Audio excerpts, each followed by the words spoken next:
ketemu lagi sama vlog The Kursuns. Tapi kali ini aku mau ngevlog sendiri karena kebetulan sambil nemenin Arman main di park dan di sini lagi nggak ada siapa-siapa. Terus Baba juga lagi sholat Jumat. Jadi yaudah, aku juga mau nge-share pengalaman pribadi aku ketika aku pertama kali living abroad di Turki. Sedikit disclaimer dulu buat kalian, ini pengalaman aku pribadi, jadi kalian gak bisa sama ratain pengalaman aku sama pengalaman orang lain. Ada beberapa teman juga yang ternyata ngalamin apa yang aku alamin gitu loh.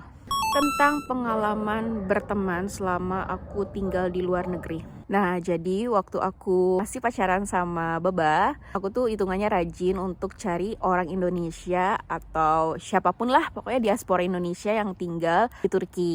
Nah, ini nggak cuma di Ankara aja, jadi di semua kota gitu loh ya di Turki. Yang kira-kira oke, nanti mungkin aku bisa jadi temennya dia gitu. Tetap yang paling banyak aku add itu orang-orang Indonesia yang tinggal di Ankara. Sampai akhirnya aku nikah, terus aku pindah ke Ankara. Dan kebetulan dari segi usia, waktu aku pertama kali pindah ke Ankara itu aku yang paling muda.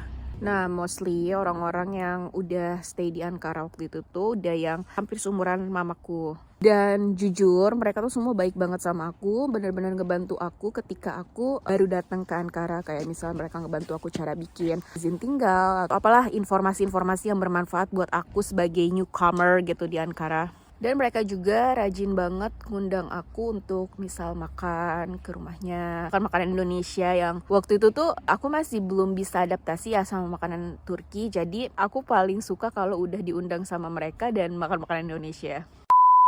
Ini anaknya nih ya, lagi cerita. Dia drama karena pengen masukin pasir ke stroller.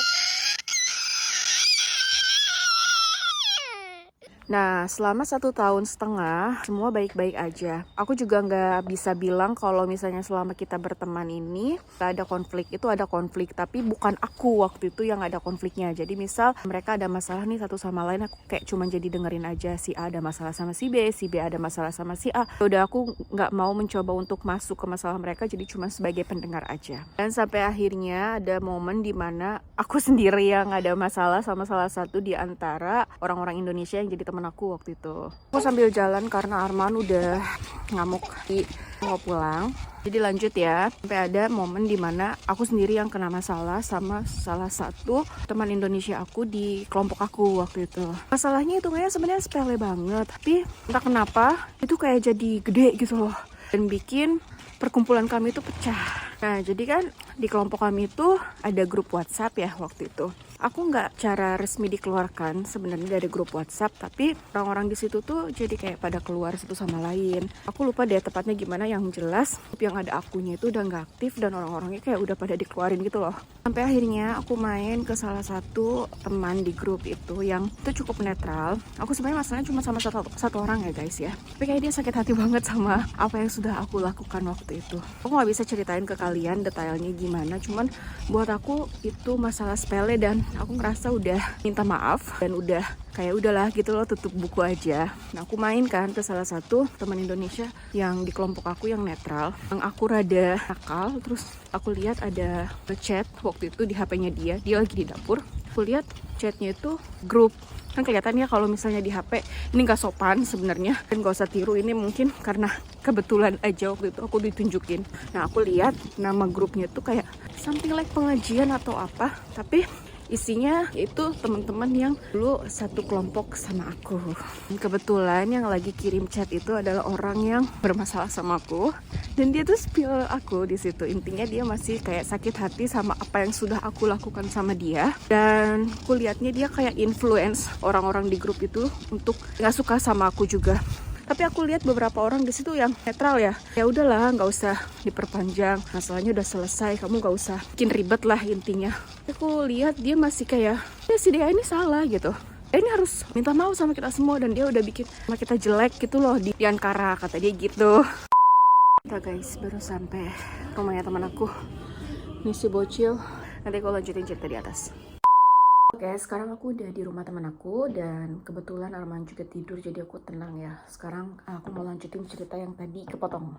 Oke, jadi intinya teman-teman aku di Ankara itu punya grup WhatsApp baru yang isinya itu nggak ada akunya. Satu orang yang bermasalah sama aku itu masih ngebahas aku di grup itu. Intinya dia sangat sakit hati dengan apa yang pernah aku lakukan sama dia, walaupun aku sudah minta maaf dan aku sudah kayak coba ya udah kita selesaikan aja gitu semuanya. Tapi tetap sakit hati sama aku.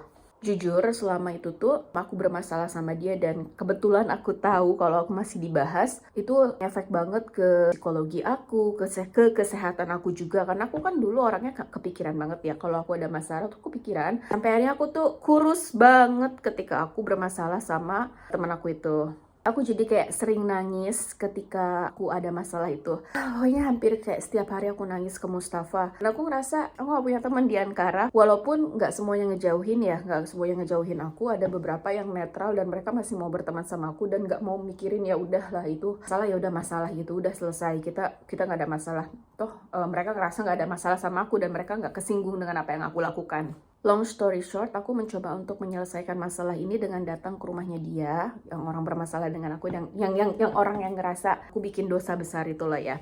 Aku datang ke rumahnya, aku minta maaf dan semuanya baik-baik aja. Dia juga menerima aku gitu. Kita makan-makan di sana dan ya aku pikir ya udah selesai gitu loh sampai situ. Tapi memang aku akuin waktu aku ke rumahnya dia juga jadi kayak kaku, walaupun ya dia udah mungkin biasa aja sama aku juga udah biasa aja sama dia. Cuman keadaannya kami berdua itu udah kayak nggak bisa deket lagi.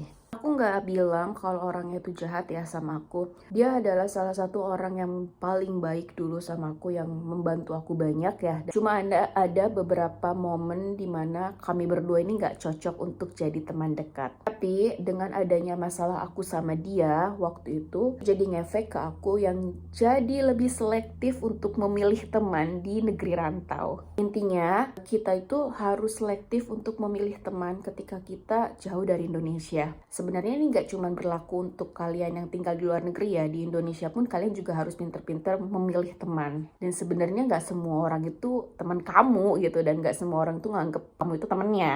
Dan pas aku nyampe ke Jerman pun, aku kayak jadi cuek aja sama orang Indonesia. Misal aku ketemu sama orang Indonesia di salah satu tempat waktu aku lagi jalan-jalan, aku nggak ada usaha untuk nyapa atau apa, karena aku trauma sama masalah yang pernah terjadi sama aku di Ankara waktu itu. Rata-rata teman-teman aku di Jerman ini tuh ya teman-teman waktu aku kuliah dulu, atau mereka yang udah aku kenal waktu aku awal nikah sama Mustafa. Terus orang-orang yang direkomendasiin sama teman kuliah aku. Alhamdulillah selama itu aku cocok gitu loh sama orang-orang yang direkomendasiin sama teman dekat aku. Tapi untuk mencoba membuka hati, mencari teman baru di Jerman itu aku agak kayak takut gak cocok gitu loh. Jadi aku agak selektif ya.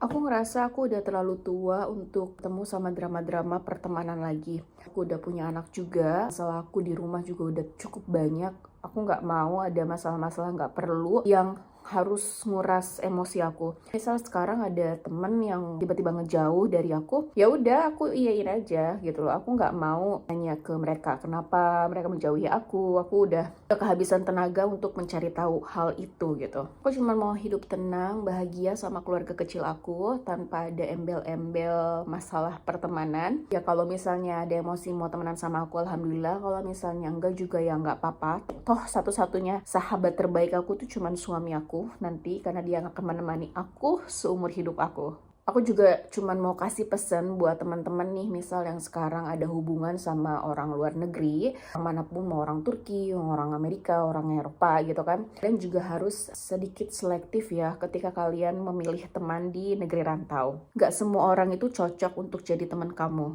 Kamu harus ingat itu. Terus satu lagi, ditolak atau enggak, ini aku ngerasa ada senioritas di perkumpulan pernikahan campur Indonesia sama Turki. Aku ngerasanya gitu. Walaupun tidak secara tersurat itu ada, tapi secara tersirat itu ada gitu loh. Yang aku perhatiin, ada beberapa oknum yang ngerasa dia tuh udah lebih lama ya nikah sama suaminya, jadi ngerasa lebih tahu dari kita yang baru pada nikah nih. Kayak ngerasa, oh gue lebih tahu gitu loh dari lo siapa, lo anak kecil gitu kan. Itu ada gitu loh.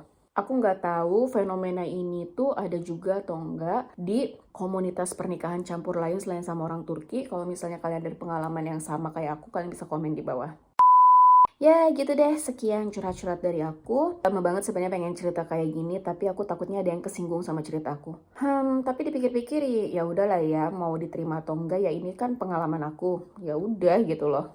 Mau gimana kan, pengalaman kamu beda. Point of view setiap orang itu beda-beda kan. Saking traumanya sama masalah waktu di Ankara kemarin, itu bikin aku jadi defensif sama orang-orang baru ya. Ini yang menyebabkan aku punya teman sedikit banget dari komunitas pernikahan campur Indo-Turki. Kalau dihitung juga nggak nyampe 10, tapi mereka semua solid sama aku. Aku juga nggak butuh punya teman banyak, ya nggak sih?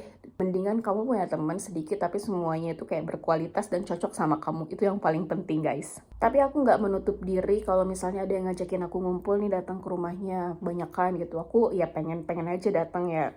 Aku juga butuh sosialisasi ya, tapi untuk dijadikan teman dekat, aku harus kayak berpikir 1000 kali. Aku takut banget kejadian yang terjadi sama aku di Ankara ini keulang di Jerman. Lewat video ini juga aku sebenarnya mau minta maaf sama kalian yang sempet DM aku di Instagram, TikTok, YouTube, atau mungkin email ke aku. Dan aku jawabannya itu kayak terkesan sedikit jutek. Itu sebenarnya salah satu bentuk pertahanan aku biar aku nggak ngerasa terlalu ada ikatan emosional sama orang baru, dan aku nggak mau ngerasa semua orang itu teman aku lagi gitu. Jadi aku sambil kayak coba untuk mengenal lebih dalam orang-orang yang mencoba untuk mendekati aku. Mungkin teman-teman di sini ada yang punya pengalaman serupa sama aku, kalian juga bisa komen di bawah. Ya siapa tahu ya kita bisa menemukan teman dari cerita-cerita kita di bawah ini yang senasib sepenanggungan, dan mungkin bisa saling ngasih support atau masukan harusnya kayak gimana nih tentang drama pertemanan di luar negeri gitu loh.